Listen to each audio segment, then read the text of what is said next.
Les voies ferrées d'Hitler, artère vitale du Troisième Reich.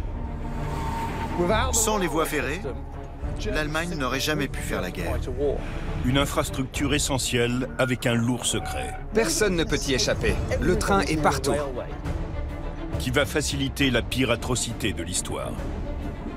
Les trains jouent un rôle essentiel en conduisant les Juifs de toute l'Europe jusqu'au centre de mise à mort.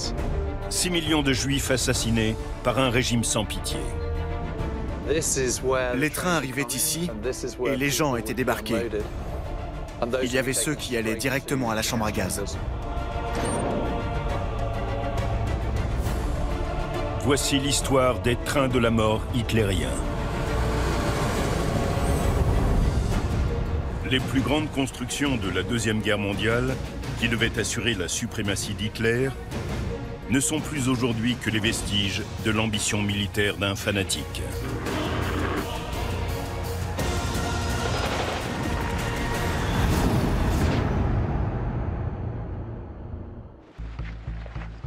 Le 6 juillet 1942, le chef de la SS, Heinrich Himmler, se rend au camp d'Auschwitz. Il a ordonné au commandant du camp, Rudolf Höss, d'agrandir le site afin de le convertir en centre de mise à mort des Juifs. Débarquement, séparation des hommes et des femmes, sélection et élimination. Cela me paraît bien organisé, commandant.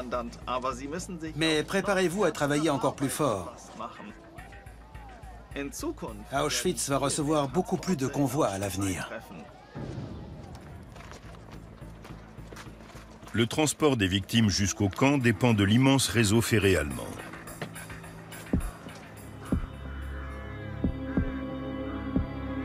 L'historien James Holland est venu en Pologne pour comprendre le rôle des chemins de fer dans la mort de millions de personnes.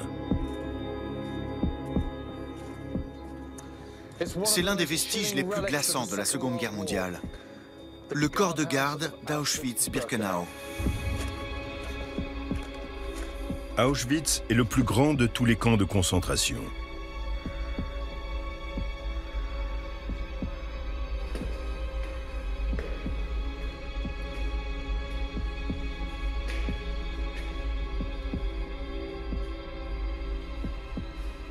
Bon sang.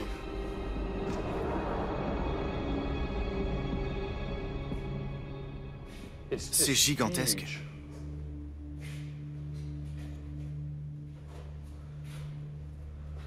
Les dimensions sont vraiment ahurissantes.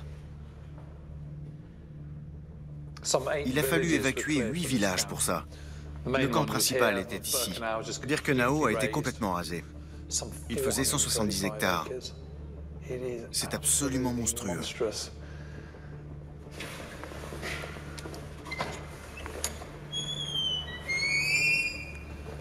Et voici la voie ferrée. C'était vraiment le terminus. C'était un camp d'extermination. Cet endroit a été construit pour le meurtre à l'échelle industrielle. C'est très difficile à appréhender.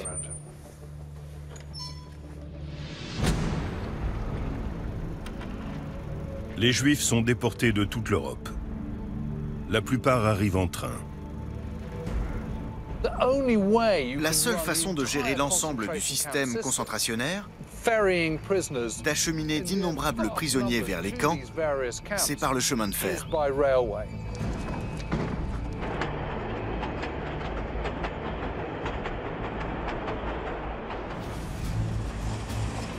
L'histoire des camps de concentration commence après la Première Guerre mondiale.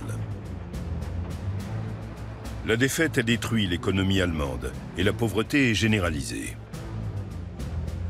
Dans ses discours pleins de haine, Adolf Hitler rejette la faute sur un complot juif. Hitler a toujours été pathologiquement antisémite. Mais pourquoi cette haine? Parce que sa colère et son ressentiment d'avoir perdu la guerre se concentrent sur les Juifs et qu'il s'en sert politiquement. Il faut trouver un coupable. Et ce bouc émissaire, ce sont les Juifs. Il jure de se venger et son message antisémite reçoit le soutien populaire. Les adhésions au parti nazi augmentent. Heinrich Himmler adhère en 1923 et trace rapidement son chemin.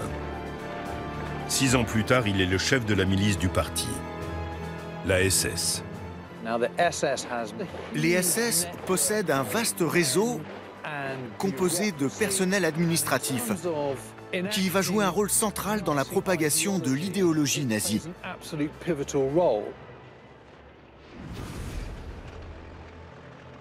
La persécution des Juifs allemands commence dès l'arrivée des nazis au pouvoir, en 1933.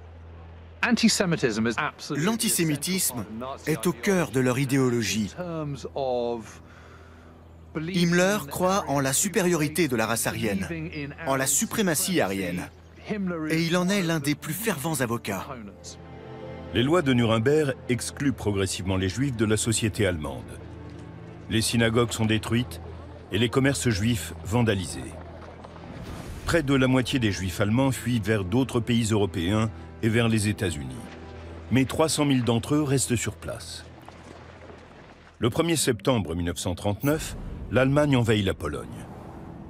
Hitler dirige les opérations depuis l'America, son train privé.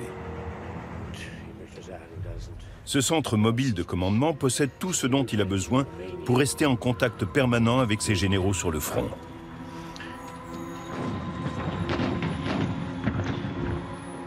La Pologne tombe en 5 semaines et les nazis ont désormais tout pouvoir sur une population juive presque 7 fois plus nombreuse qu'en Allemagne. C'est ce qui pousse Himmler à appliquer des mesures plus dures envers les juifs polonais qu'envers les juifs allemands. En somme, les nazis livrent 2 guerres, une pour prendre des territoires et une autre idéologique, contre les juifs. Himmler veut extraire les juifs de la société polonaise. Son bureau émet l'ordre de les isoler dans des quartiers fermés au sein des villes et des agglomérations, les ghettos.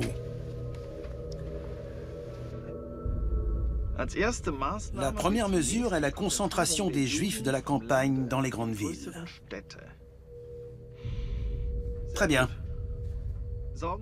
Tenez-moi au courant des progrès de l'opération.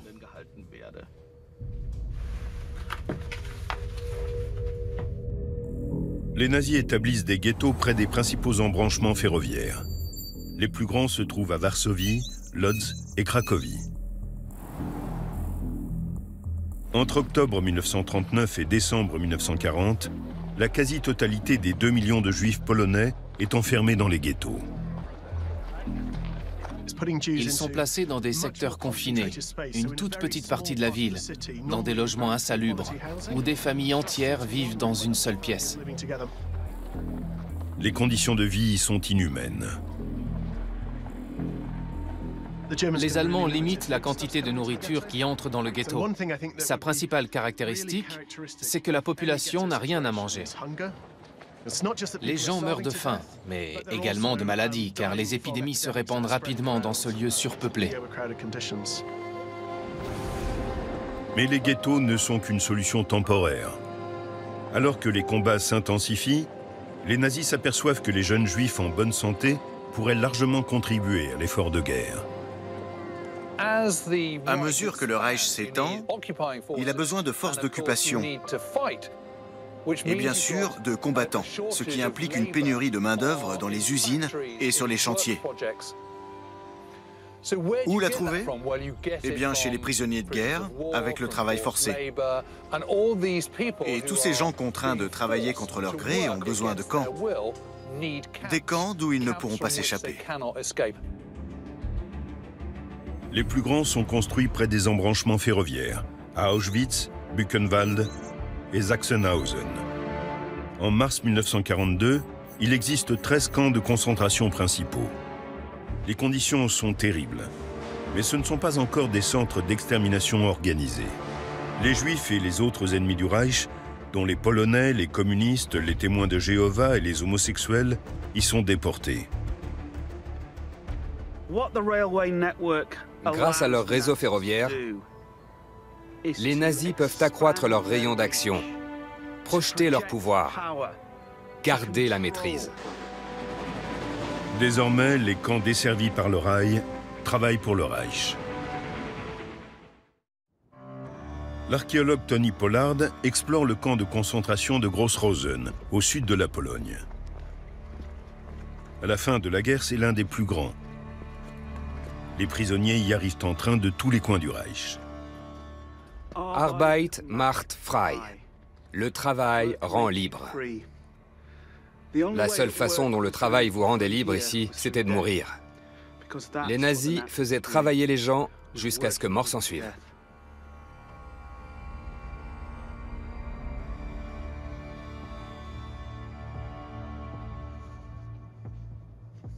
Les prisonniers ne sont pas là par hasard. Ils servent d'esclaves dans l'immense carrière de granit adjacente.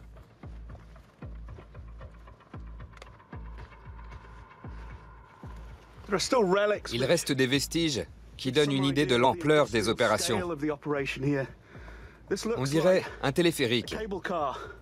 Mais c'est le système qui était utilisé pour convoyer la roche hors de la carrière.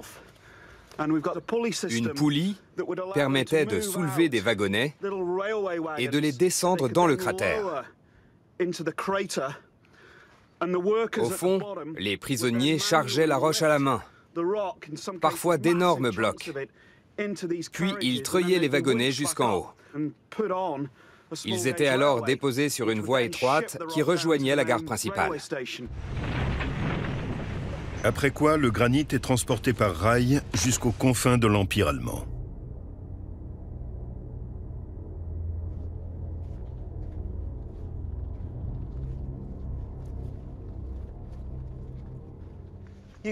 On voit ce lieu autrement quand on descend au fond de la carrière. Ce vide représente les centaines de milliers de tonnes de matières premières expédiées ailleurs, bien évidemment par train. Et tout ce granit était utilisé par les nazis pour bâtir leur empire. Ce qui a été extrait ici, ce sont les matériaux de construction du Troisième Reich. La pierre sert à construire des édifices publics, des ponts et des routes. Certains blocs sont si gros qu'ils ne rentrent pas dans les wagonnets. Il faut alors les briser, ce qui se fait à la main, avec des pioches et des masses. Et comme si ce travail éreintant ne suffisait pas, imaginez des gardes SS tout autour de la carrière, surveillant chacun de vos gestes. Et si vous ne faites pas votre part, une bonne journée de travail selon leurs critères, l'issue peut être fatale. Le camp de Gross-Rosen était célèbre pour la rigueur de son régime. C'est cauchemardesque. C'est tout ce que je peux dire. C'est un paysage de cauchemar. Les prisonniers arrivent souvent épuisés et les conditions de vie font des ravages. C'est une source de main-d'œuvre inépuisable, totalement renouvelable. Ils n'ont aucun intérêt à maintenir les gens en vie longtemps. Donc, ils les affament en leur donnant des quantités de nourriture totalement ridicules par rapport à l'effort physique fourni.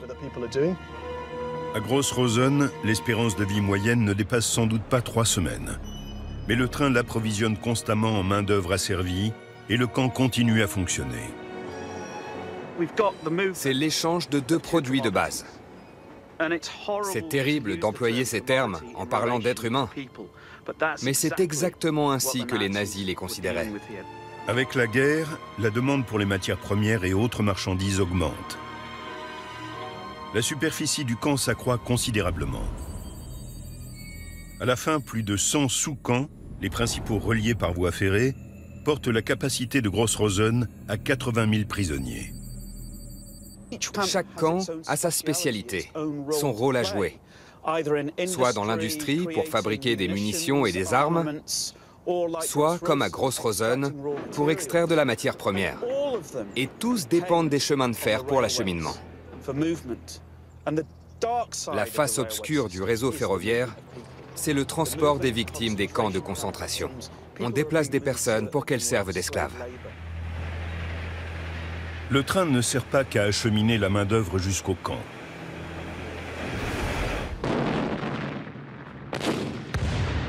En juin 1941, Hitler déclare la guerre à l'Union soviétique. À l'automne, les forces allemandes avancent vers l'est en direction de Moscou. Le réseau ferré nazi s'étend désormais dans une bonne partie de l'URSS. Au total, il couvre plus de 160 000 km répartis sur 12 pays.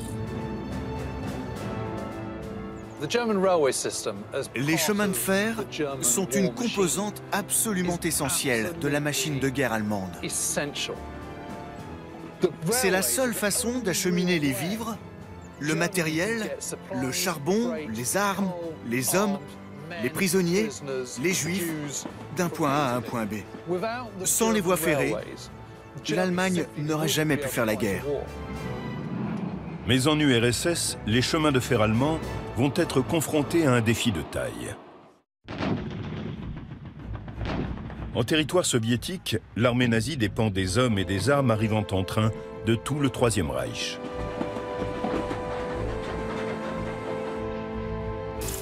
Tony Pollard visite l'ancien dépôt ferroviaire de Gniezno, en Pologne. C'est ici qu'on chargeait et qu'on déchargeait les trains. Ce dépôt est une plaque tournante vitale pour les lignes qui desservent l'URSS. Les munitions, les troupes, l'artillerie, les chars, tout était chargé ici sur des wagons plats. Le prochain arrêt par là, c'est le front russe. Et si ce dépôt existe, c'est pour approvisionner les troupes allemandes. Ce qui leur permet d'arriver à 30 km de Moscou en décembre 1941. Ce dépôt est le centre névralgique de la guerre. Il s'étend sur près d'1 kilomètre. Ça devait être une véritable ruche. Tandis que l'armée allemande poursuit sa progression à l'est, une part importante de la population soviétique se retrouve sous domination nazie. Quand les Allemands entrent en Union soviétique, ils sont confrontés à des masses de Juifs, des millions. C'est bien le problème. Ils sont tellement nombreux qu'on ne peut pas les envoyer ailleurs. Après avoir parqué les Juifs polonais dans des ghettos, les nazis vont aller encore plus loin dans l'antisémitisme. Cette fois, il n'est plus question d'enfermement.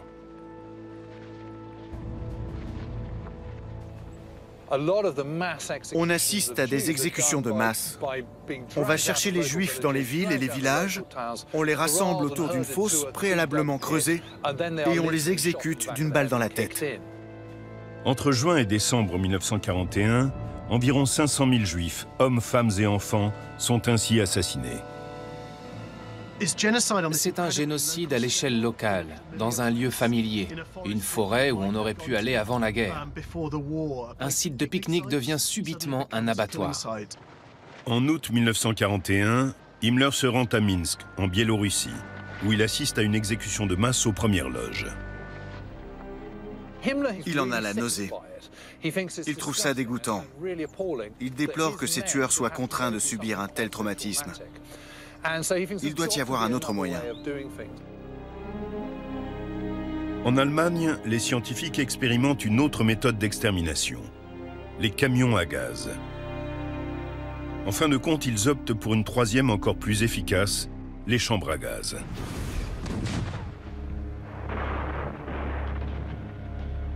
Sur le front russe, la campagne de Moscou marque le pas.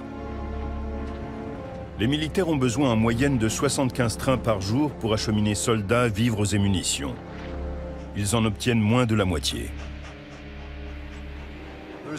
Le problème, c'est qu'il n'y a tout simplement pas assez de locomotives pour transporter le matériel de guerre. Malgré 3 mois de combats acharnés et la perte de près d'1 demi-million de soldats allemands, les nazis ne parviennent pas à prendre Moscou. Hitler en tient le chef de la Reichsbahn pour responsable. En fait, les Allemands pensaient gagner en 3 mois, mais ils n'ont pas réussi. Or, tout avait été planifié pour une victoire très rapide. C'est le premier véritable revers pour l'Allemagne. Hitler est furieux. Il limoge le responsable des chemins de fer de l'Est et appelle à Berlin un nazi de longue date et étoile montante du ministère des Transports, Albert Ganzenmüller. Docteur Ganzenmüller, les transports vers l'Est sont en crise. Mais le Reichsminister Speer m'assure que vous saurez prendre des mesures radicales pour résoudre le problème. Mein Führer, je vous jure que je n'aurai pas de repos tant que la situation ne sera pas maîtrisée. Nous pouvons avoir plus de matériel roulant, accélérer le chargement et le déchargement et remanier le programme de réparation. Excellent. J'attends les rapports sur vos progrès. Merci, Mein Führer. Ganzenmüller est sous pression. Il doit maintenir le ravitaillement de la machine de guerre à l'Est, mais il a également pour mission de fournir à Himmler suffisamment de trains pour les camps de concentration.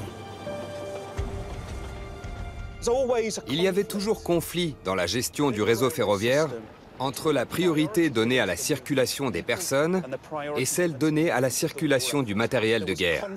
Il y avait conflit sur les horaires, les ressources, les voies, le matériel roulant.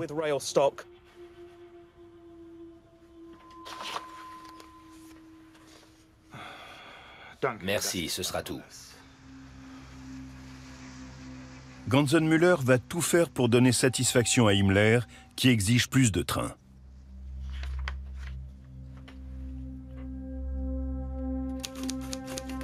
Un train transportant 5000 juifs circule quotidiennement depuis le 22 juillet de Varsovie à Treblinka, en passant par Malinkia. Un autre également avec 5000 juifs circule 2 fois par semaine de Przemysl à Belzec.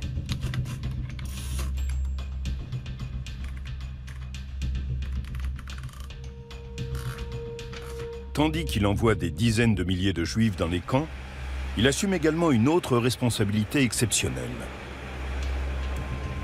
Il doit superviser le projet pharaonique d'Hitler d'un tout nouveau réseau ferré, emblème d'une race supérieure. Juillet 1942. Les chemins de fer existants fonctionnent à plein régime, approvisionnant l'armée et transportant les prisonniers.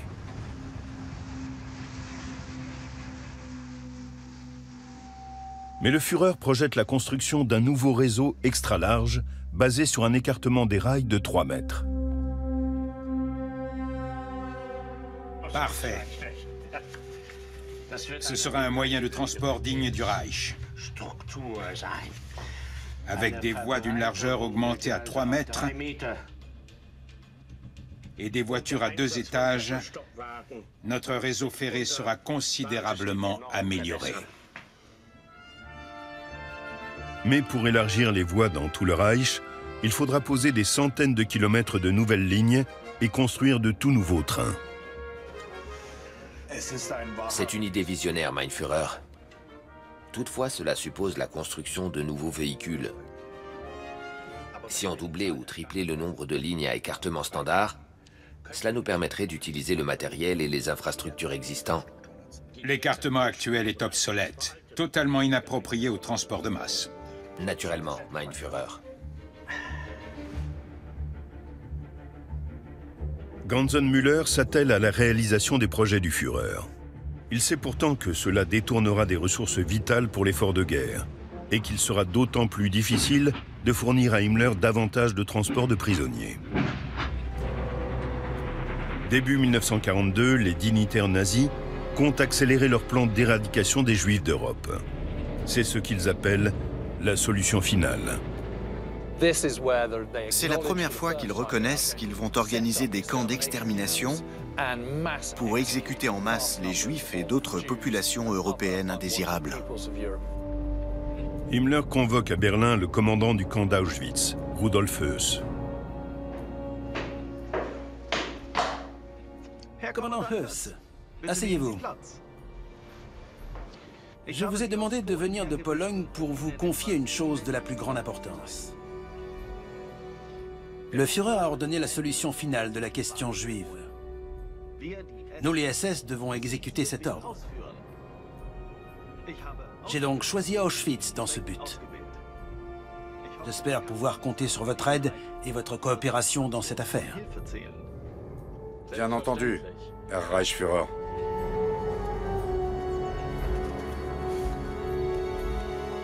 James Holland veut comprendre pourquoi Auschwitz tient une place si importante dans les projets d'Himmler.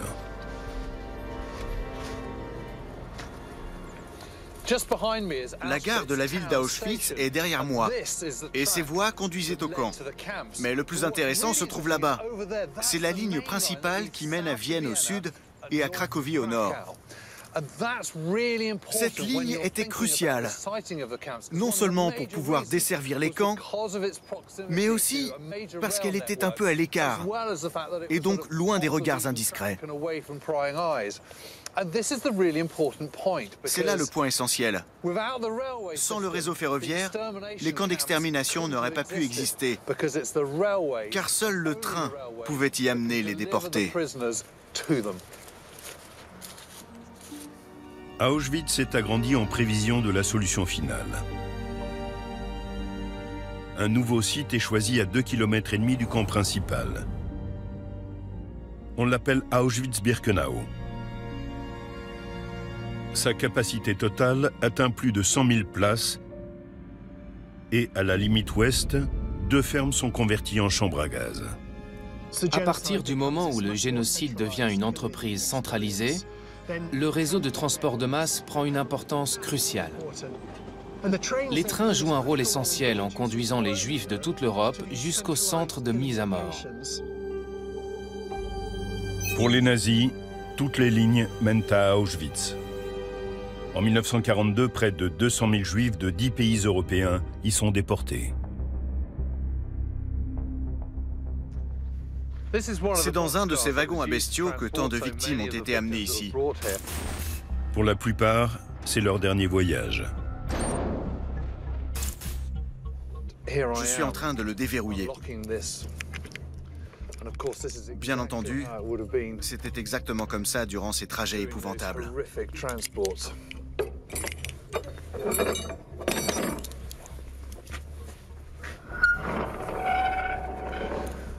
Quel poids! C'est tellement menaçant, tellement lourd.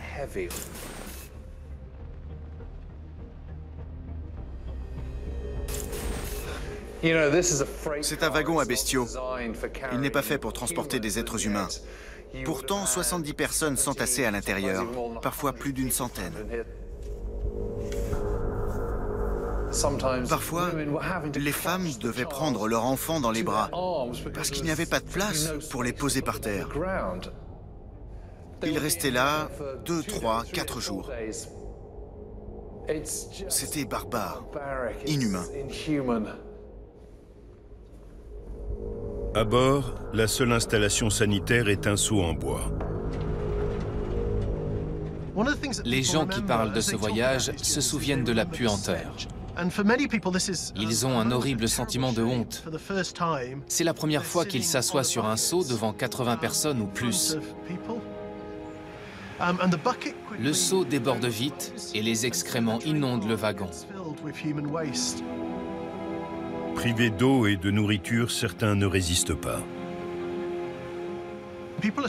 Les gens meurent dans les wagons. Ceux qui restent vivent au milieu des morts et se servent des cadavres comme sièges. Les rescapés racontent ces trajets comme quelque chose qui dépasse l'entendement. Pour les survivants, le voyage s'achève sur la rampe d'Auschwitz-Birkenau. Les trains arrivaient ici et les gens étaient débarqués. Puis la sélection avait lieu. La sélection entre ceux qui étaient affectés au groupe de travail et qui vivraient un peu plus longtemps, et ceux qui allaient directement aux chambres à gaz pour être exécutés. Les familles sont séparées brutalement. Souvent, les hommes sont désignés pour le travail forcé et les femmes et les enfants sont envoyés tout droit aux chambres à gaz. Il ne faut pas beaucoup d'imagination pour se représenter une longue rangée de wagons et les milliers d'hommes, de femmes et d'enfants terrifiés qu'on fait descendre.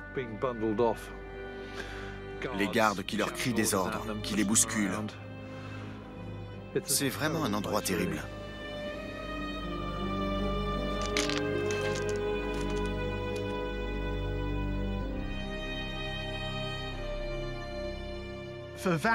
Pour la majorité des Juifs envoyés à Auschwitz, c'est le terminus, la fin de la ligne. Pour un petit pourcentage, c'est le début d'un tout nouveau réseau ferré qui les expédie sur tout le continent européen pour les intégrer dans le vaste système de travail forcé. Mais pour Hitler, les trains ne convoient pas les prisonniers assez vite. Il fait venir Himmler à la tanière du Loup, dans le nord de la Pologne. Reichsführer Himmler, n'oubliez pas que toutes les mesures doivent être prises pour mener à bien la solution finale. Prenez les dispositions nécessaires. Mein Führer, les transports vers les camps de l'Est sont limités par le nombre de trains disponibles. Mon bureau va contacter le secrétaire d'État au transport pour voir comment on peut résoudre le problème. Le réseau ferré du Reich doit assurer l'un des plus vastes mouvements de population de l'histoire. Juillet 1942. Albert Ganzenmüller organise la déportation des Juifs vers les centres de mise à mort, mais pas assez vite au gré d'Himmler. Ce dernier ordonne l'envoi vers les chambres à gaz de près de 2 millions de Juifs polonais des ghettos.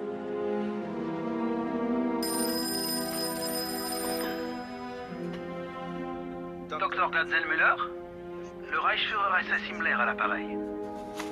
Reichsführer, je n'attendais pas votre appel. Écoutez, c'est simple. Il nous faut davantage de trains. C'est essentiel si nous voulons réaliser nos projets. Il faut augmenter les transports. Ja, Herr Reichsführer. En mai 1942, les SS d'Himmler font fonctionner dans le plus grand secret 6 centres de mise à mort.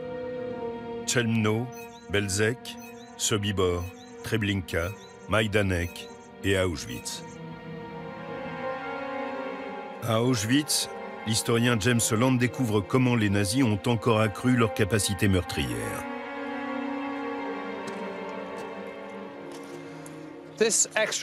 Cette voie ferrée supplémentaire mène au cœur d'Auschwitz-Birkenau. Elle a été posée assez tard, début 1944. Et elle a été construite pour une seule raison, la dernière grande rafle de Juifs européens. 430 000 personnes, surtout des femmes et des enfants, ont été amenés ici en mai, juin et juillet 1944. Les nazis avaient hâte d'achever l'horrible boulot qu'ils avaient commencé.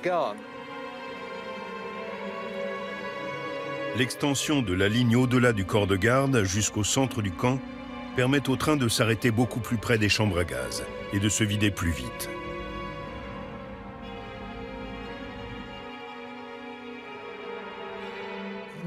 Là où je marche, c'est littéralement la fin du voyage, car d'un côté et de l'autre se trouvent les chambres à gaz.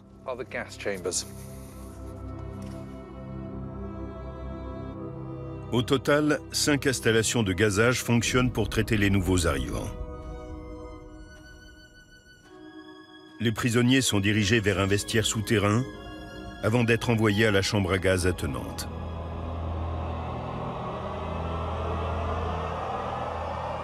Le Zyklon B est versé dans des cheminées sur le toit. Une fois son œuvre de mort accomplie, les cadavres sont transférés dans le crématorium voisin.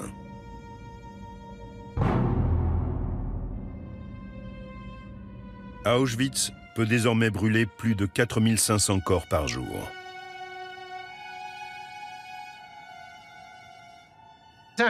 Auschwitz-Birkenau porte au plus haut degré de perfection la mise en œuvre du génocide. Ici, les chambres à gaz opèrent jour et nuit, avec une efficacité clinique.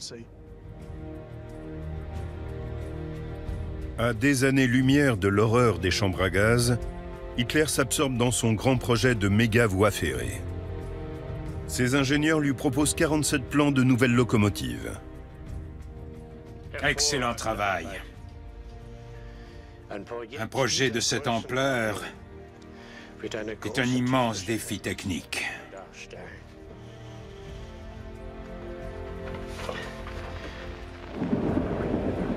Avec ses 6 mètres de large et près de 7 mètres de haut, cette locomotive diesel électrique éclipsera toutes les autres machines existantes. Elle tirera 10 énormes voitures et transportera près de 2000 passagers dans un luxe inégalé. Ce sera le plus grand train de voyageurs du monde. Il y aura même une salle de cinéma de 200 places. Hitler a toujours été extrêmement détaché de la réalité, mais cela empire au cours de la guerre. C'est absolument absurde. D'une part, il orchestre la Shoah, et de l'autre, il rêve d'une méga voie ferrée qu'il n'a tout simplement pas les moyens de construire. Fin 1944, le cours de la guerre s'inverse. À l'est de la Vistule, dans le nord de la Pologne, les nazis reculent en combattant devant une armée rouge de retour en force. Les camps de concentration risquent d'être découverts. Au bord du fleuve, Tony Pollard cherche les traces d'un pont ferroviaire sur lequel les nazis comptaient pour enrayer l'avancée soviétique. Nous sommes sur la berge occidentale de la Vistule, à environ 400 mètres du fleuve. Et j'ai repéré ce qui ressemble à une partie du pont. Ah oui. C'est très clair. En regardant par là, je suis juste dans l'alignement du pont. Je vois les piles. De cet angle, le fleuve n'a pas l'air très large. La Vistule, large de 500 mètres, constitue un obstacle majeur pour l'acheminement du ravitaillement de la Wehrmacht.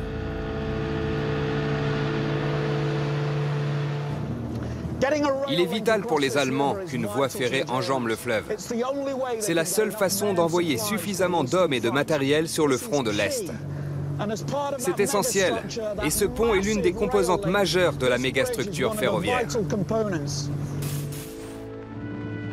1500 hommes du génie commencent la construction d'un pont ferroviaire en août 1944. La méthode de construction est visible. Ils ont enfoncé des caissons d'acier dans le lit du fleuve et ils ont coulé du béton à l'intérieur. On voit l'armature d'acier qui dépasse. Mais les Soviétiques progressent rapidement, repoussant les Allemands vers le fleuve. L'arrêt suivant du côté occidental, c'est Berlin. Et Hitler lui-même dit qu'il faut tenir la Vistule.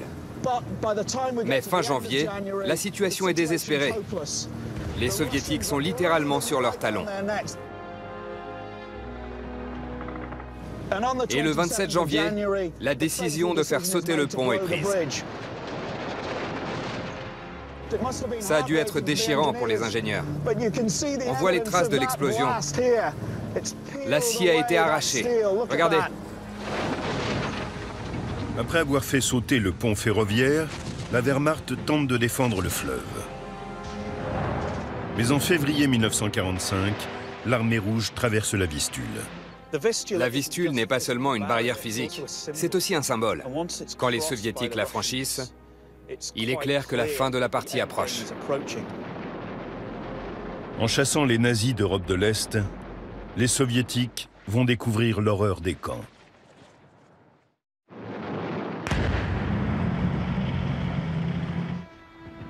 L'armée rouge déferle en Europe. Au cours de leur retraite, les nazis commencent à évacuer les camps de concentration afin de couvrir leurs crimes. Le système concentrationnaire est presque démantelé. Il est mis en mouvement. Les déportés d'Auschwitz-Birkenau sont évacués à pied. À un moment donné, les prisonniers de camps entiers partent en train. C'est comme si les camps de concentration étaient devenus des unités mobiles sur rails. Mais l'empire ferroviaire des nazis se réduit et les trains n'ont nulle part où aller.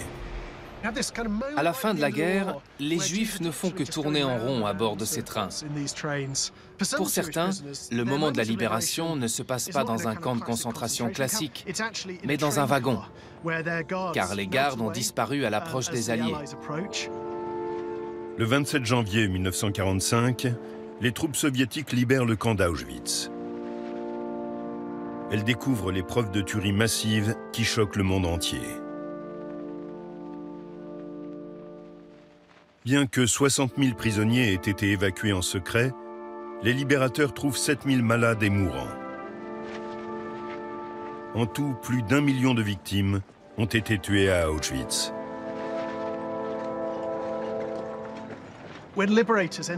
Lorsque les Alliés entrent dans les camps, ils n'arrivent pas à comprendre comment une telle chose a pu se produire en Europe au XXe siècle. Ils ont l'impression que c'est surréaliste. En Europe, la guerre entre dans sa phase finale. La Luftwaffe a perdu la maîtrise des airs et les trains de ravitaillement sont désormais exposés aux attaques aériennes. Les gares de triage ont sauté, les rails ont sauté, les ponts ont sauté. Ce sont les chemins de fer allemands qui apportent la nourriture, les armes, les munitions, le matériel. Ils apportent tout, et à partir du moment où ils ne remplissent plus leur mission, l'Allemagne commence à imploser. Les nazis aux abois tentent de freiner l'avancée alliée. Le loup du rail arrache des centaines de kilomètres de traverse dans tout l'empire de la Reichsbahn.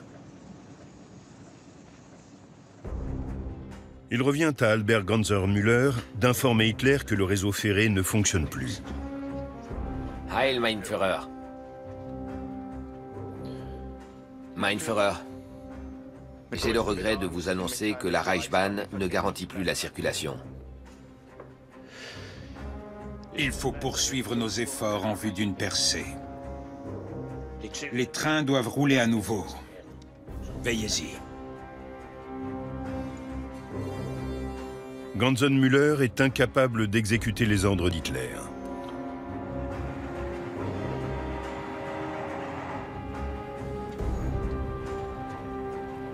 Ce train spécial, qui était un symbole de pouvoir, n'est plus que l'instrument de la retraite dans une ville en ruine. La puissante capitale d'autrefois était devenue un lieu de décombres, de débris, de carnage. Il ne restait pas un arbre, pas un immeuble qui n'ait été endommagé ou détruit. Au cœur de son bunker, Hitler sombre dans la paranoïa et le déni. Alors que les Alliés sont aux portes de Berlin, il se coupe du monde extérieur. Pourtant, en mars 1945, il s'accroche toujours à son rêve d'un avenir glorieux pour l'Allemagne et son réseau ferroviaire.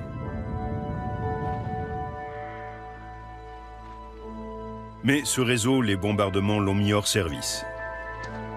Et le 30 avril 1945, le Führer reconnaît la défaite et se suicide.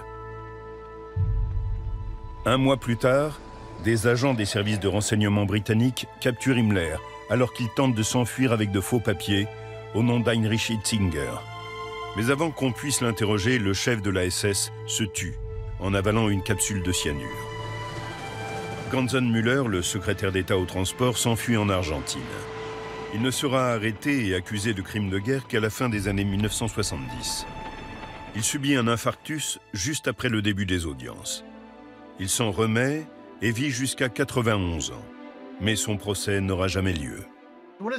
L'Holocauste n'est pas l'œuvre que d'un ou deux individus. C'est la mobilisation de tout un État dans le but de perpétrer un génocide. Au total, les nazis ont tué 6 millions de juifs. À la fin de la guerre, les nazis essaient de couvrir leurs épouvantables crimes en brûlant la plupart de leurs archives. Toutefois, celle de la circulation des personnes en train existe encore. Les archives ferroviaires et les dossiers retrouvés dans les camps attestent que la plupart des victimes assassinées dans les centres d'extermination y sont arrivées en train.